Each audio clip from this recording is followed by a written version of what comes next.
Hola a todos. Hoy venimos a hablar de un tema de especial relevancia y no es otro que el de los sistemas educativos.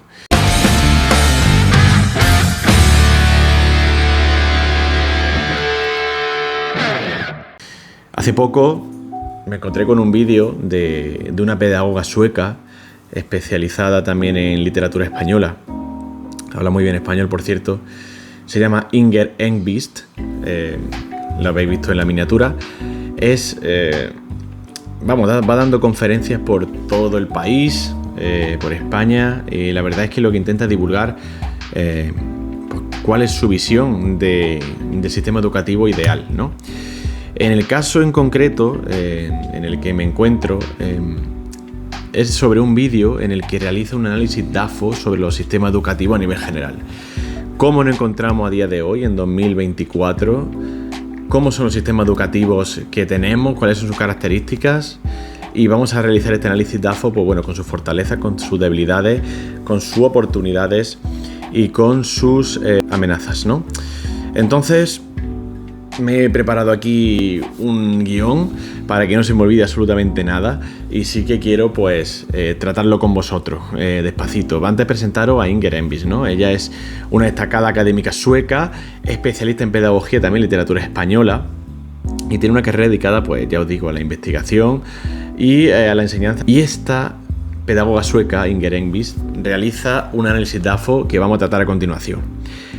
Vamos a analizar estos 4 conceptos, ¿de acuerdo? Vamos a dar 3 ejemplos al final para superar las dificultades. El vídeo del que he sacado esta información lo dejaré en la descripción por si queréis ir a la fuente, junto con otros artículos que mencionaré durante el vídeo y que hace referencia a Inger, ¿de acuerdo? Vamos a hablar primero de las fortalezas de los diferentes sistemas educativos que tenemos a nivel mundial, a nivel global, ¿no?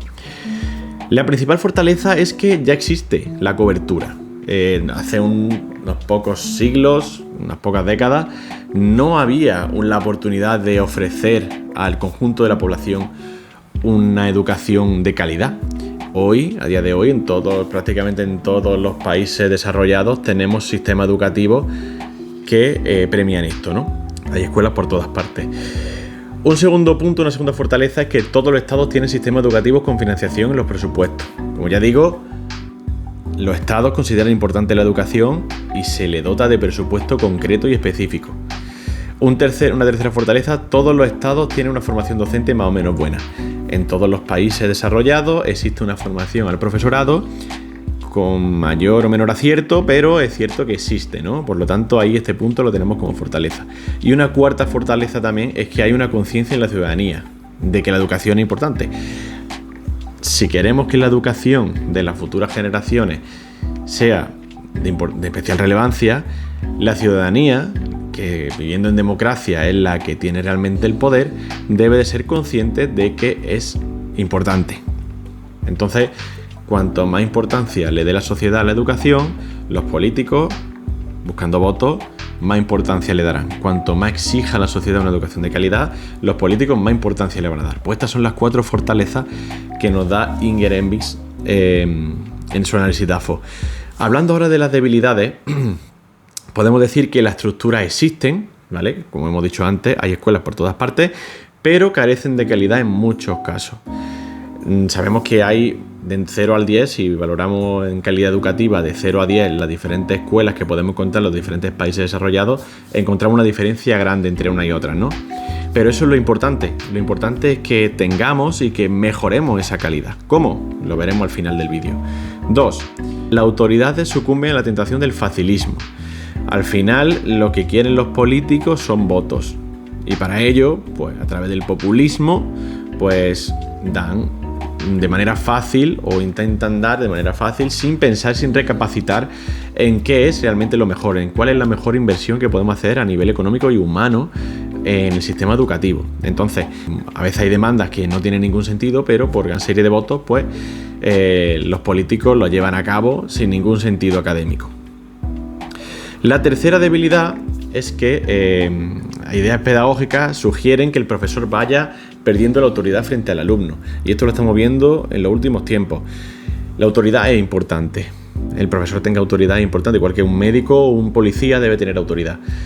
frente al alumno. El alumno debe de verle como alguien con autoridad, como ve a un policía, como ve a un médico, salvando las distancias, porque al final un profesor es facilitador de conocimiento y el que ayuda al aprendizaje a los diferentes alumnos que tiene su clase. Pero una autoridad y un respeto debe tener siempre. Y con el avance de los tiempos en las diferentes leyes educativas que estamos viendo y a nivel social, vemos que los profesores, tanto para padres como para alumnos, pierden esa autoridad, pierden esa relevancia, esa importancia dentro del sistema educativo. Tenemos que retomarla, esa es una debilidad que tenemos. Otra debilidad sería el igualitarismo. Según Inger Enkvist, intentamos igualar a los alumnos por abajo. Intentamos, para no frustrar a los que les cuesta más, bajar el nivel, y eso hace que el sistema educativo pierda también calidad. Otra debilidad sería que los docentes en general no tienen un nivel cultural suficiente. Hay ciertos sistemas educativos como el sueco, como el finlandés, como el suizo, como el japonés, como el de Singapur, en los que se premia muchísimo, y hablaremos de ello al final del vídeo también, se premia muchísimo o se da mucha importancia a la selección de los que van a estudiar para ser profesores, la selección para la formación, previa a la formación. Eso en España, por ejemplo, no existe. Tenemos un abanico enorme, tenemos muchísimas plazas, tenemos una facilidad enorme para entrar a carrera de magisterio, de infantil y primaria, y no existe un cribado realmente importante en el que veamos si las personas que entran tienen realmente vocación, si quieren dedicarse a ello realmente. Mucha gente, para buscar un trabajo y un puesto sencillo, gente que se les da bien estudiar, pues deciden estudiar magisterio, saben que luego van a hacer su oposición y van a tener una plaza fija como maestros, que es un trabajo que realmente, tal y como está planteado en España, no es complicado. Entonces tenemos que hacer, o según Inger Enkvist, tenemos que hacer mucho hincapié en la selección previa a la formación del profesorado para tener a los mejores y formar a los mejores. Utilizar bien los recursos que tenemos en los centros de formación del profesorado, ya sea universidades o sea ciclos superiores en infantil, técnico o tal, para ofrecer esos recursos a los mejor preparados. Y por último, hay padres que no son buenos modelos educativos para su hijo, y eso lo vemos todos los días. Los que sean docentes, no en todos los casos, por suerte, hay muchos padres que están comprometidos, pero hay otros que, digamos que no son el mejor modelo para su hijo. Eso también es una debilidad dentro del sistema educativo y tenemos que tenerla en cuenta. Amenazas. Inger Enkvist señala una única amenaza de a futuro, y es que el bajo nivel cultural educativo provoca que a nivel social y económico la ciudadanía no se desarrolle adecuadamente. Si vamos a un futurible, tenemos que hacer mucho hincapié en la cultura educativa, en la importancia de la educación, aunque es cierto que un beneficio que tiene el sistema educativo es que la sociedad le da importancia a la educación, igual que se le da sanidad y a otros servicios públicos, pero hace falta un alto nivel de cultura educativa para desarrollar, según Inger Enkvist, los diferentes sistemas educativos. Y oportunidad, la parte optimista. Si existen los sistemas educativos, como señala ella, la oportunidad consiste en que tenemos que dirigir la fuerza y realizar un cambio en las ideas para optimizar el trabajo realizado en las escuelas. Tenemos la base, tenemos los cimientos, pero tenemos que construir adecuadamente sobre ello. Y ahí recalca la importancia de educación primaria. Sabéis que yo soy maestro de educación primaria y que me preocupa principalmente pues, esta etapa de entre los 6 y los 12 años de los chicos, una etapa crucial. Y según señala Inger Enkvist, un alumno con 12 años debe salir como mínimo con 4 aspectos básicos. El primero, que sea lector. El gusto por la lectura. Independiente, que sepa comprender un texto y sacar la idea importante. Que sea un chico lector, que se interese de verdad por los libros, que vaya a una biblioteca, que le guste, que maneje el libro. Al final yo se lo digo también mucho a los padres. Para escribir bien, para entender bien, para conocer vocabulario, la mejor forma es leer. La imagen mental de la palabra se nos queda cuanto más veces la veamos, cuanto más veces nos enfrentemos a ella. A la hora de escribir, por ejemplo, para la falta de ortografía, de una forma muy natural, sería leyendo cada vez mejor. Pues bien, un alumno con 12 años debe salir de la escuela con un gran nivel lector. 2. También debe ser buen redactor. Y ahí sería una consecuencia de leer bien. Cuanto más leemos, ya sea novela, de fantasía, cualquier tipo de cosa adaptada también a su edad, mejor va a saber redactar, mejor va a saber expresarse de manera escrita. Y es muy importante que un alumno con 12 años, cuando entra al instituto, la educación secundaria, sepa, primer punto, leer de manera adecuada, correcta y comprendiendo, no solamente una lectura mecánica, también hace falta una lectura comprensiva de alto nivel y, consecuentemente, una buena redacción en la que exprese de manera escrita qué es lo que piensa. 3. Cultura general. Inger Enkvist hace mucho hincapié en la cultura general, porque, según sostiene ella, todos los conocimientos nuevos que vamos adquiriendo se solidifican sobre una base previa de conocimientos que tenemos. Cuanta más cultura general, cuanto más conozcamos de diferentes temas, de geografía, de historia, de curiosidades sobre el mundo, todo ello ayudará a que los futuros conocimientos se asienten sobre esa base que ya tenemos. Gente curiosa, gente que de verdad quiera comprender, saber, averiguar cosas sobre su pasado, cosas sobre el mundo que le rodea, sobre la naturaleza, sobre todo lo que le rodea. Y hace falta crear esa curiosidad que viene intrínseca dentro de los niños, como ya dijo el científico Michio Kaku. Un niño nace científico, un niño nace curioso, pero la escuela lo hace pasota, lo hace no querer saber nada. ¿Por qué? Porque se lo ha todo masticado. La escuela debe ser ese facilitador de curiosidad, de esa curiosidad innata dentro del niño y de la niña. Y hace falta despertar ese interés por la cultura general. Y por último, un último aspecto en la educación primaria muy importante es la formación docente. Un buen docente, un buen referente dentro del aula, una persona curiosa, con inquietudes, una persona que realmente le guste lo que hace, una persona que tenga 25 niños y sepa sacar el mejor jugo de ellos, es una persona, un referente que ese grupo de 25 niños va a tener para el resto de su vida y en un reflejo en el que se va a mirar.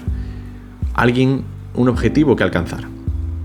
Por eso Inger Enkvist hace muchísimo hincapié en que los profesores desde infantil hasta la universidad deben ser la gente mejor preparada de nuestra sociedad.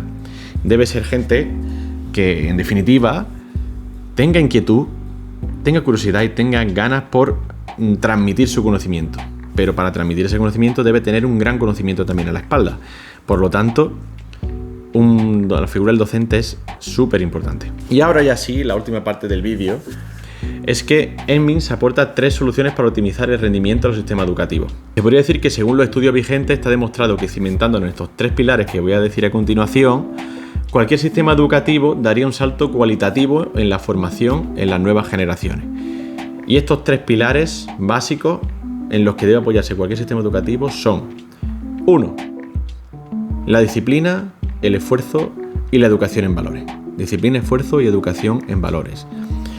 Y para ejemplificar esto, para argumentar este primer pilar, Enkvist nos hace referencia a un estudio de Thomas Sobel en el que compara la red pública estadounidense con las charter schools.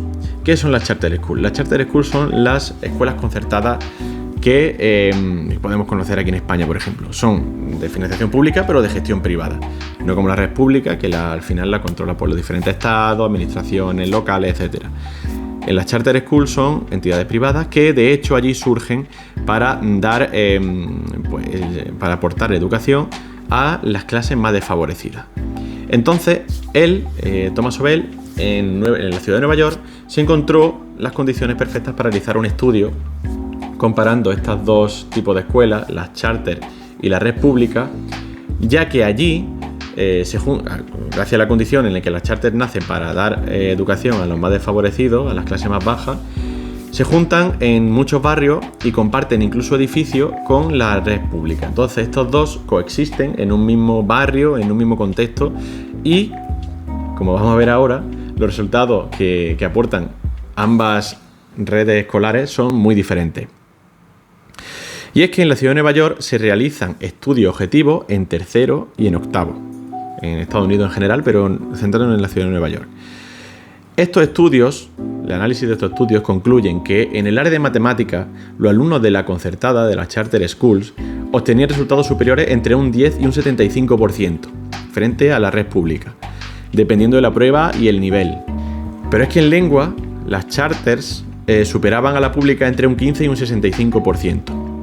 Se podría comentar entonces que la concertada en Estados Unidos elige a su alumnado en detrimento de la red pública, pero es que no es así. De hecho, la red concertada solo en la ciudad de Nueva York, con 3.000 plazas, solamente con 3.000 plazas, recibe más de 17.000 solicitudes para cursar por parte de los padres para que sus hijos cursen los estudios en estas charters. ¿Y qué es lo que pasa? Y diréis, bueno, pues que tienen 3.000 plazas, tienen 17.000 solicitudes, seleccionarán a los mejores de alguna manera, ¿no? Pues no, se selecciona de manera aleatoria. Se coge esas 17.000 y con un programa, con un algoritmo, se seleccionan aleatoriamente a 3.000 alumnos que son los que van a cursar en esas charters. Por lo tanto, cualquier alumno que solicita una charter puede acabar dentro o fuera. De hecho, tiene más probabilidad de acabar en la red pública. Y la única manera, el único criterio es hacerlo de manera aleatoria. Por lo tanto, podemos decir que las charters y los alumnos que estudian las charters y los alumnos que estudian en la red pública son los mismos, las mismas zonas, las mismas condiciones económicas, etc. De hecho, en las charters se recibe menos financiación que en la red pública, como pasa también en España. La concertada recibe del Estado menos dinero que la escuela pública. ¿Y esto cómo puede ser? ¿Cómo puede ser que en la red concertada, esa gestión privada de los centros, frente a la gestión pública, tenga mejor resultado? Pues bien, el único o el criterio más relevante o que más se diferencia en la concertada y la pública es este primer pilar que decía al principio. Se basa en la disciplina, se basa en el esfuerzo y se basa en la educación en valores. Esa es la bandera de las charter school, que suelen ser, algunas son religiosas, otras no, pero uno de sus criterios, una de sus banderas, o la principal bandera, es la enseñanza bajo estos tres paraguas, que son la disciplina, el esfuerzo y la educación en valores.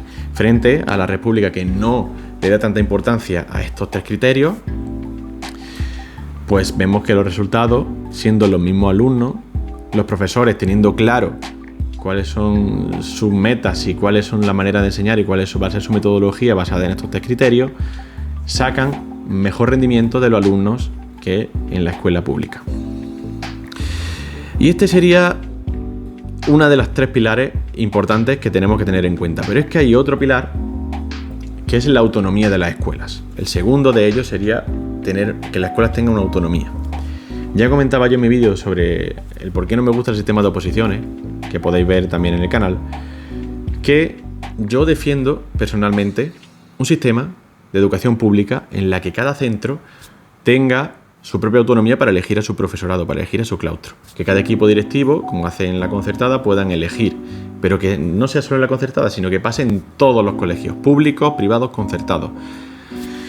Y esto, Inger Enkvist es férrea defensora de esto, y es que, igual como pasa con las charter schools, ella pone el ejemplo de Estonia, un país que se separó de la URSS cuando cayó en 1991, que cuando la URSS cayó, Estonia al independizarse tenía unos índices económicos bajísimos, empezaba desde cero, pero decidió poner muchísimo esfuerzo en su educación y en la digitalización. ¿Qué características principales tiene el sistema educativo de Estonia? Bueno, pues la principal de todas es la libertad.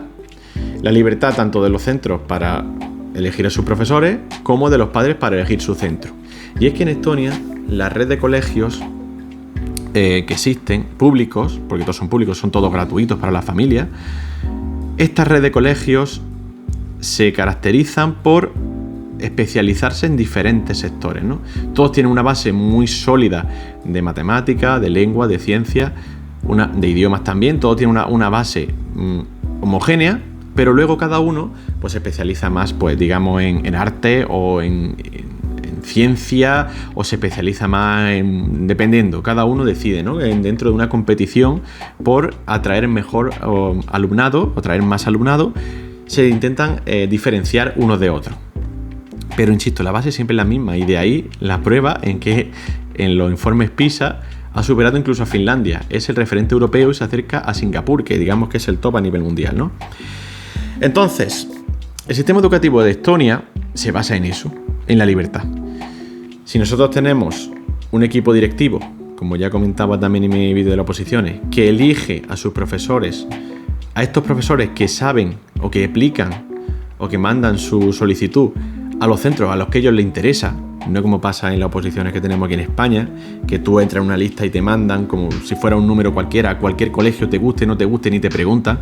Allí los profesores van al colegio que a ellos les interesa o que a ellos les gustaría trabajar, echan su solicitud, entran en un proceso de selección y lo eligen o no lo eligen para trabajar en ese centro. ¿Qué es lo que diferencia a un profesor que trabaja en un centro en otro? Pues que si tú vas a trabajar a un centro, tienes que conocer cuál es el contexto social que rodea ese centro. Tienes que, incluso muchos de ellos hacen pruebas específicas para trabajar en ese centro. Si tú tienes cierto tipo de alumno, tienes un alto porcentaje de alumnos de altas capacidades, por ejemplo, o NEAE, o de algún tipo de dentro del espectro autista, o te has especializado, como hay algunos centros que están especializados en dificultad auditiva, pues entonces tú haces pruebas específicas a los profesores que quieran trabajar ahí sobre ese caso concreto. No es como cuando tú en este sistema educativo español tienes que hacer una programación didáctica en la que tú te inventas niños estandarizado, que pues tú tienes este tipo de clase, tú te lo inventas todo y te pueden mandar a un centro rural para que tú no estás preparado, te pueden mandar a un centro de difícil desempeño, para el que ni siquiera te habías planteado trabajar. Aquí premian la especialización. Y es lo más justo tanto para los profesores, en los que ellos deciden, pues yo quiero trabajar aquí, quizás porque me pilla más cerca de casa, quizás porque me gusta esta zona para vivir, o porque me motiva el proyecto del centro. Pues yo voy a ese centro, me lo preparo perfectamente, estudio cuál es su contexto, me hacen las pruebas específicas y junto con mi currículum, con mi experiencia, con mis capacidades personales, me seleccionan o no para trabajar en ese puesto. Así que ya decimos que el segundo pilar para que el sistema educativo sea fuerte, sea de calidad, es que haya libertad, que exista libertad tanto de las familias para elegir centros como de los equipos directivos para elegir profesores y que los propios profesores, los propios docentes podamos elegir el centro al que queremos trabajar. Es que es primordial. Los docentes no somos números, no somos personas las que pueden manejarnos y enviarnos de un lado a otro. Somos gente que va a formar a futuras generaciones, que tenemos que estar muy motivados con un gran nivel cultural y que tenemos que poder elegir dónde queremos trabajar. Es que es simple y sencillo. Tal y como lo tenemos en España, pueden darnos 40 años y todavía estar dando tumbos por ahí. O ni siquiera entrar, o frustrarnos hasta cierto punto de abandonar nuestra carrera educativa. ¿Cuántos buenos profesores nos están perdiendo por el sistema educativo tan nefasto que tenemos? Por el sistema de selección de profesorado tan nefasto que tenemos. Y el último pilar es la calidad docente. Y Embings nos hace referencia a Erik A. Hanusek y su estudio concreto The Value of Smartest Teachers. En este estudio, Erik Hanusek analiza el PIAAC, P-I-A-A-C, que es como el PISA de los adultos. Es un sistema en el que se seleccionan una muestra de adultos y se le hace una serie de pruebas pues, de capacitación matemática, en lengua y tal, de todos los estratos y de todas las profesiones. Y Eric lo que hizo fue seleccionar a los que mejores resultados tenían en el área de ciencia, de lengua, de idioma, en este informe PIAAC, y que también eran profesores. Se utilizó esas dos variables y comparó esos resultados con los resultados de los alumnos. Y oh sorpresa, los que mejores resultados tenían en esas pruebas, los países cuyos profesores mejores resultados tenían en esas pruebas, eran los países, coincidían perfectamente con los países que mejores resultados tienen los alumnos en esas pruebas. Por lo tanto, resultado, conclusión, cuanto mejor esté preparado un profesor, mejor preparado van a estar sus alumnos. Y es que es simple y sencillo. Hacen falta que el profesorado, en el grado que sea, en la etapa que sea, conozca su materia, tenga gran nivel cultural y también, por supuesto, sepa transmitirla. El saber transmitirlo se aprende. se aprende en los centros de formación, a través de la didáctica, a través de la pedagogía, a través de la neurociencia, conociendo cómo funciona el cerebro de los chicos, cómo técnicas para poder transmitir esa información que tú ya tienes. Pero para eso hace falta gente muy preparada, gente muy capacitada. De ahí la importancia de la selección previa a la formación docente. Por lo tanto, con estos 3 pilares, según Engvinst y según los diferentes estudios, cualquier sistema educativo puede ser de calidad. No son los únicos, no son las únicas variables que tiene que tener un sistema educativo, pero sí que deben ser la base para sostener y para elevar y para crear un sistema educativo de calidad.